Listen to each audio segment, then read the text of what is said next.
siapa itu jarang. Biasanya apa? Haleluya gitu ya. Haleluya. Haleluya. Puji Tuhan. Haleluya. Apa kabar Bapak Ibu Saudara hari ini?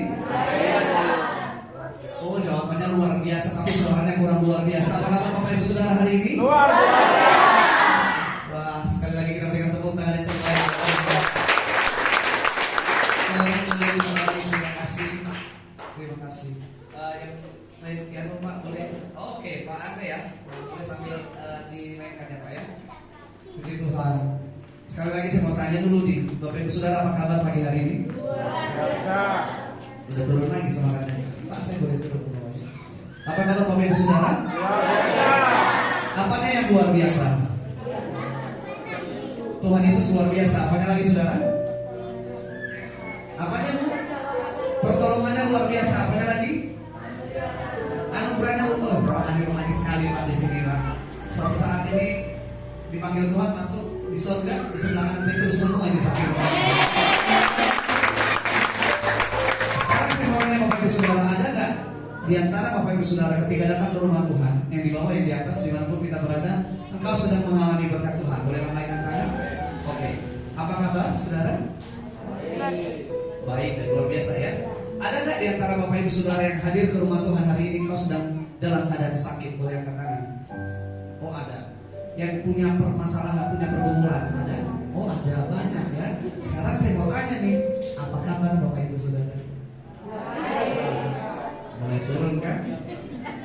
Loh, kabar kita itu luar biasa. Kenapa kalau di gereja? Kalau ketemu di gereja pasti apa kabar luar biasa, pasti gitu ya. Kenapa dikatakan luar biasa? Bukan karena segala sesuatu sedang baik dalam hidup kita. Hari ini kita melihat kan corona belum selesai. Saya heran di sini katanya ibadah nggak pernah online ya Pak. Online terus ya luar biasa loh. Ya kan? Ketika orang-orang di luar sana beribadah aja susah. Corona nggak selesai, banyak usaha bangkrut, banyak keadaan hidup jadi hancur gitu ya. Keadaan hidup kita itu mungkin hari ini sedang baik, atau mungkin hari ini sedang buruk. Ada yang lagi sakit, ada yang lagi bergumul, ada yang lagi apapun. Tapi kalau ditanya apa kabar luar biasa, kenapa Bapak Ibu Saudara? Satu hal, kita percaya Dia Tuhan Immanuel, amin. Immanuel artinya bukan cuma Tuhan beserta kita. Kalau kita belajar firman Tuhan bukan cuma God with us, Tuhan beserta kita. Enggak Saudara, tapi ada makna yang lebih dalam. God dwell in us, Tuhan tinggal di dalam kita. Artinya hari ini saya sedang berada di posisi terbaik di hidup saya. Saya sedang diberkati Tuhan. Apakah Tuhan ada bersama dengan saya Saudara? Ada ya? Tapi mungkin hari ini hidup saya diizinkan Tuhan mengalami lembah kekelaman, mungkin mengalami titik terendah dalam hidup saya. Saya mau tanya, Tuhannya tinggal di atas apa ikut bersama dengan saya? Karena Dia ada di dalam saya. Dan kabar sukacita bagi kita hari ini, Tuhan yang tinggal di dalam saya, Tuhan yang tinggal di dalam hidup Bapak Ibu Saudara semuanya adalah Tuhan yang luar biasa, yang menjadikan kita menjadi orang yang luar biasa. Makanya apapun keadaan hidup kita, kita tahu kita punya Tuhan yang luar biasa yang menjadikan segala sesuatu luar biasa dalam hidup kita. Coba lihat kiri kanannya dulu ya, senyum yang manis, katakan kamu luar biasa dalam Tuhan. Saya cuma lihat dari depan ini Bapak Ibu Saudara lihat kan, jangan dong, katakan kamu luar biasa dalam Tuhan. Nah sekali saya bisa ada di tempat ini Bapak Ibu Saudara, saya terlalu semangat sampai lupa memperkenalkan diri ya. Gak kenal maka gak sayang, kata orang ya.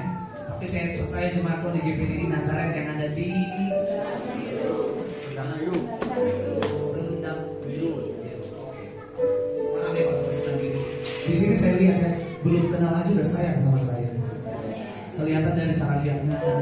Terus yang paling kelihatan lagi apa pas saya ganti baju ada ikan dulu ini. Menggoda sekali, saya pikir saya mau makan dulu baru nanti ibadah. Saya Michael Panjaitan, saya adalah orang biasa yang punya Tuhan luar biasa.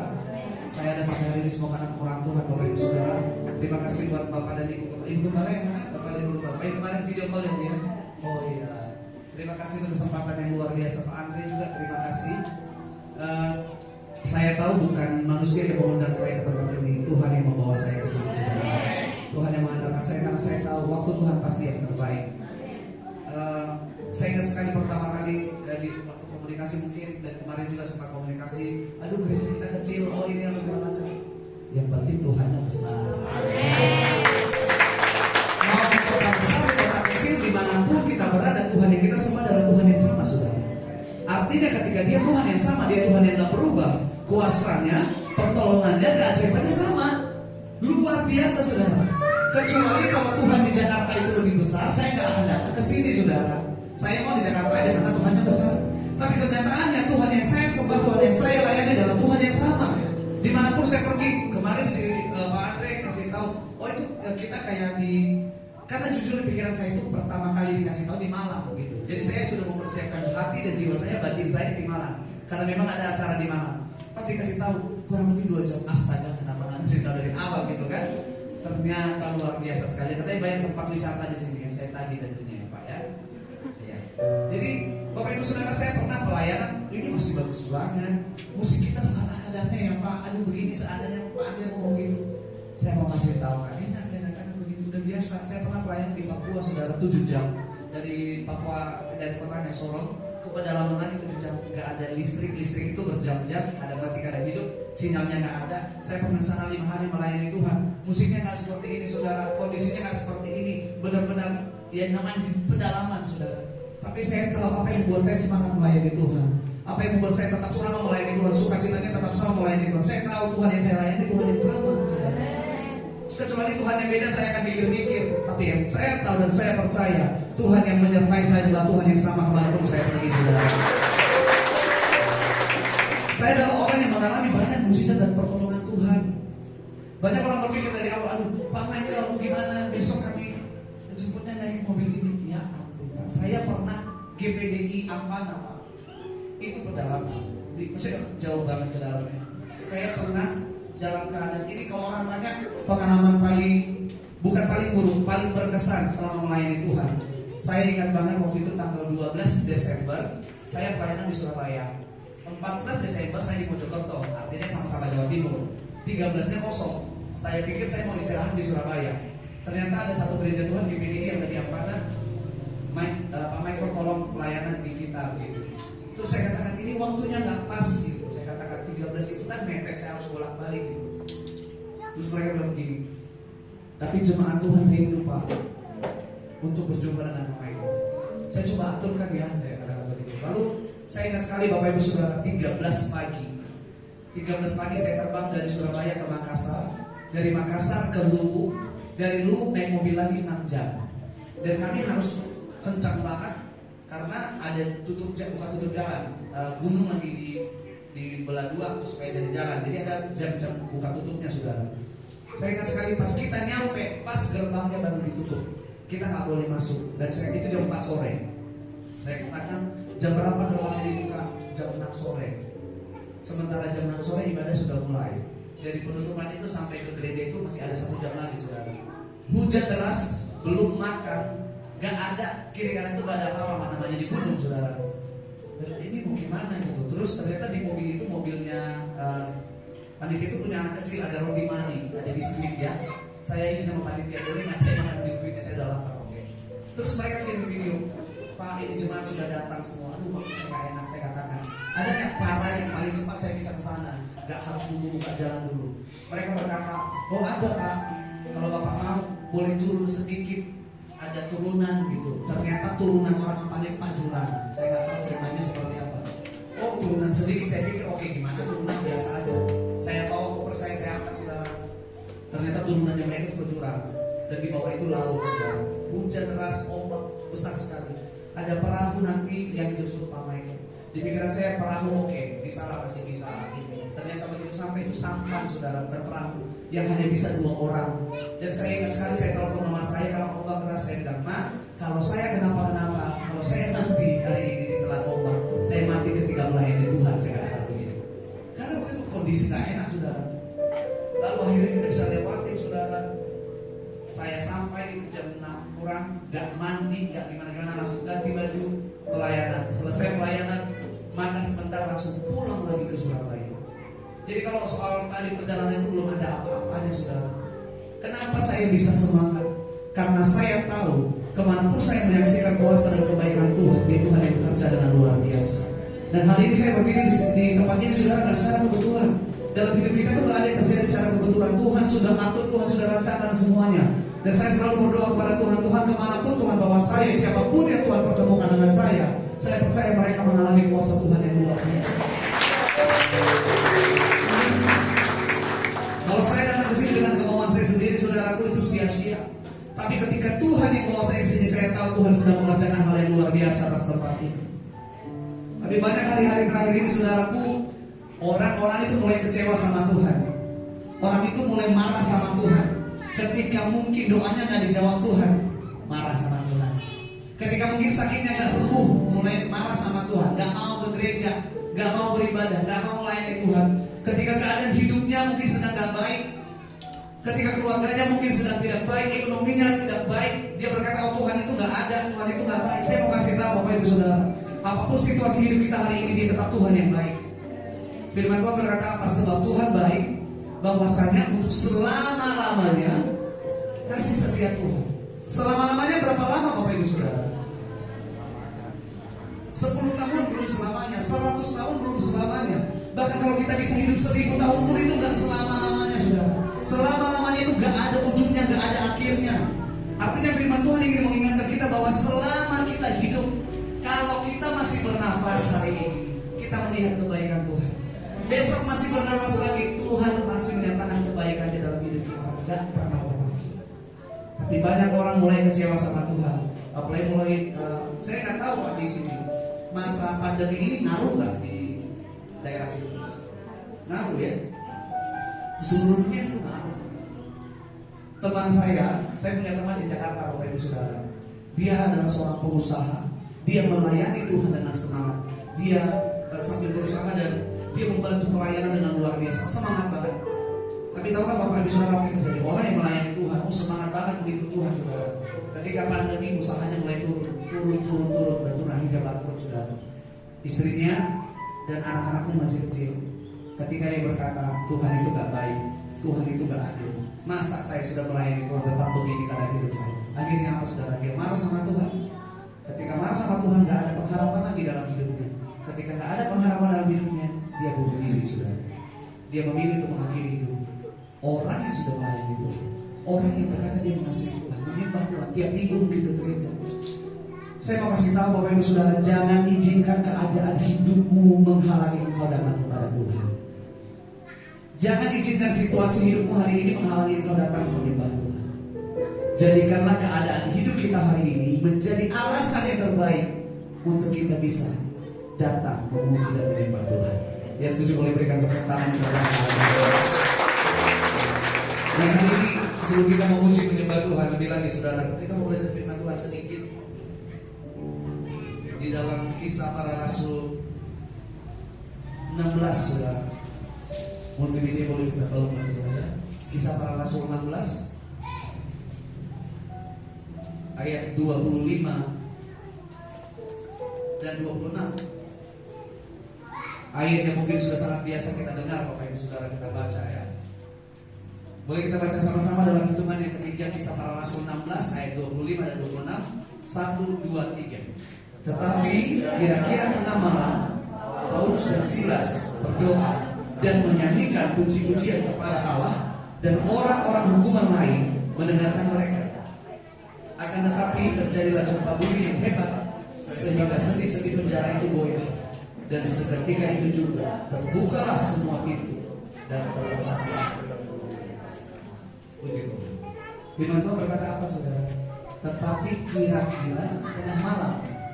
Tengah malam itu enaknya ngapain Bapak Ibu Saudara? Tidur ya? Tengah malam itu enaknya istirahat, tidur. Tapi apa yang Paulus dan Silas lakukan? Mereka berdoa dan menaikkan puji-pujian kepada Tuhan. Mereka menyembah Tuhan. Itu yang firman Tuhan katakan di ayat 25 tadi. Boleh balik ke ayat 25. Terima kasih. Ya, tetapi kira-kira tengah malam Paulus dan Silas berdoa dan menyanyikan puji-pujian kepada Tuhan. Mungkin Bapak Ibu Saudara berkata, oh iyalah, Paulus kan orang yang melayani Tuhan, dia orang yang mengasihi Tuhan, semangat mengasihi Tuhan, hidupnya baik-baik aja. Enggak, saudara. Kalau kita belajar firman Tuhan ini, Paulus dan Silas mereka berdoa, mereka memuji dan menyembah Tuhan dalam keadaan yang tidak baik, dalam keadaan pergumulan yang besar. Karena apa? Ketika mereka melayani Tuhan, kalau Bapak Ibu Saudara nanti baca di rumah kisahnya ini, saudaraku, mereka melayani Tuhan di satu tempat dan mereka mengadakan mujizat yang luar biasa saat itu, Bapak Ibu Saudara, dan orang-orang mulai fitnah. Katanya orang ini jahat, orang ini nggak benar, orang ini nggak begini gitu. Jadi Paulus dan Silas di penjara. Bukan cuma di penjara, saudara. Kalau mereka langsung masuk penjara, mungkin tengah malam mereka masih bisa berdoa sama Tuhan. Tapi firman Tuhan mencatat sebelum di penjara mereka disiksa, mereka dihajar dulu, mereka dicambuk dulu. Yang namanya dihajar nggak mungkin dicubit biasa, saudara. Pasti dipukul, pasti babak belur, pasti berdarah-darah. Mungkin matanya bengkak, tangannya, badannya semua sakit, saudara. Namanya juga disiksa. Harusnya mereka bisa marah sama Tuhan, betul kan? Harusnya mereka bisa berkata, Tuhan, bukankah kami melayani Tuhan? Kok malah begini? Tengah malam itu harusnya mereka istirahat. Supaya apa? Supaya luka-lukanya mungkin cepat sembuh, supaya sakitnya cepat sembuh, badannya cepat sembuh sakitnya itu, saudara. Tapi firman Tuhan mencatat tengah malam itu waktu di mana mereka harusnya bisa tidur, waktu di mana mereka harusnya bisa istirahat, mereka memilih untuk memuji dan menyembah Tuhan. Ada banyak orang hari-hari terakhir ini, saudaraku, ketika keadaan hidupnya tidak seperti apa yang dia mau, ketika situasi hidup tidak seperti apa yang dia inginkan, marah sama Tuhan, kecewa sama Tuhan, gak mau beribadah. Bapak dan Ibu Gembala hubungi, ayo gereja, gak usah gereja, ngapain, sakit saya gak sembuh kok. Carilah Tuhan, saudara, jangan cari kesembuhan di gereja, cari Tuhan. Firman Tuhan berkata, carilah Tuhan akan hidup. Ketika kamu punya Tuhan, kamu punya segalanya dalam hidup ini, saudara. Kesembuhan, mujizat itu hal kecil buat Tuhan, terlalu gampang buat Tuhan. Yang paling penting, maukah kita mencari Tuhan dalam segala musim hidup kita? Firman Tuhan dalam 1 Tesalonika berkata, mengucap syukurlah. Mengucap syukur itu bukan cuma berkata terima kasih, tetapi memuji menyembah Tuhanlah dalam segala hal. Segala hal itu bukan cuma ketika doamu dijawab Tuhan, bukan cuma ketika keluargamu baik-baik aja, Bapak Ibu Saudara, tapi dalam situasi apapun, segala hal firman Tuhan katakan mengucap syukurlah, memuji menyembah Tuhan. Karena apa? Itulah yang dikehendaki Tuhan di dalam hidup kita. Dan yang paling menarik, Bapak Ibu Saudara, firman Tuhan mencatat ketika orang berjumpa dengan Tuhan Yesus, ketika orang mengalami kuasa dan mujizat Tuhan, menyembah, memuji Tuhan di dalam hadirat Tuhan, seperti ayat 26 tadi dikatakan, seketika itu juga terlepaslah belenggu mereka. Amin. Ketika Yesus berjumpa dengan wanita yang pendarahan 12 tahun, dia 12 tahun pendarahan, saudaraku, dia melakukan berbagai macam cara. Firman Tuhan mencatat dalam Markus, dia menghabiskan seluruh hartanya. Artinya dia punya banyak harta, saudara, tapi dia habiskan semua hartanya. Keadaannya malah semakin buruk, kata firman Tuhan. Bukannya membaik, malah semakin buruk. Dia mengandalkan kekuatannya, malah makin buruk, saudara. Tapi firman Tuhan mencatat ketika dia berjumpa dengan Tuhan Yesus, ada satu perubahan. Firman Tuhan berkata apa? Seketika itu juga berhentilah pendarahan. Ketika Tuhan Yesus berjumpa dengan Bartimeus, orang yang buta, saudara, ketika Yesus berjumpa dengan dia, firman Tuhan mencatat seketika itu juga melihatlah dia. Ketika anak Yairus sudah dikatakan meninggal, saudara, Yesus datang ke sana, ada perjumpaan dengan Tuhan Yesus. Firman Tuhan mencatat apa? Seketika itu juga bangkit lagi. Ada hal yang luar biasa terjadi dalam hidup kita ketika kita memuji menyembah Tuhan. Ketika kita berjumpa dengan Tuhan Yesus, saudara. Mungkin Bapak Ibu Saudara kan bisa berjumpa dengan Tuhan Yesus secara pribadi, maksudnya dengan fisik tidak langsung, enggak. Tapi kita percaya Tuhan Yesus ada di tengah-tengah kita. Ketika kita berjumpa dengan Yesus di tempat ini, hidupmu gak akan mungkin sama. Orang-orang yang suka marah-marah gak akan mungkin marah-marah terus. Orang yang malas gak mungkin malas terus. Orang yang suka mabuk atau apapun itu berjumpa dengan Tuhan Yesus dalam hadirat Tuhan, gak mungkin hidupnya sama lagi, saudara. Karena orang yang berjumpa dengan Tuhan Yesus hidupnya pasti berubah. Orang yang berjumpa dengan Tuhan Yesus, yang menyembah Tuhan Yesus, gak mungkin suka bohong, karena hidupnya pasti berubah. Kalau hidup kita belum berubah, coba tanya, sudahkah kita berjumpa dengan Tuhan Yesus dalam ibadah kita?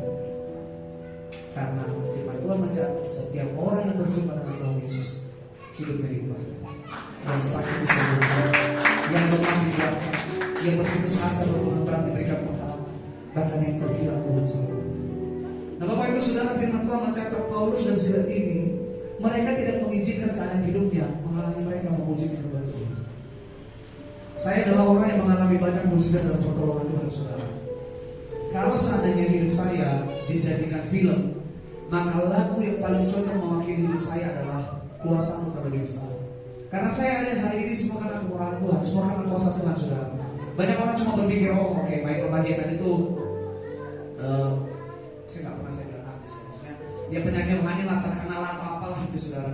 Orang-orang nggak tahu bagaimana pengalaman saya bersama dengan Tuhan, bagaimana perjuangan saya, bagaimana saya tadinya adalah anak yang dibuang oleh mama saya, digugurkan saudara dari kandungan supaya nggak lahir. Tapi saya tahu hidup saya nggak ditentukan sama perancangan manusia, hidup saya ditentukan sama rancangan Tuhan. Bahkan ketika saya mau lahir, dokternya berkata apa? Nanti anakmu ini anak yang cacat, anak yang idiot.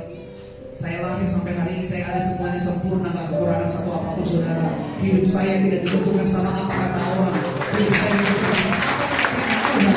Pimpinan Tuhan berkata ini luar biasa berharga mulia di mana Tuhan saudara. Yeremia berkata, Tuhan sebab aku kata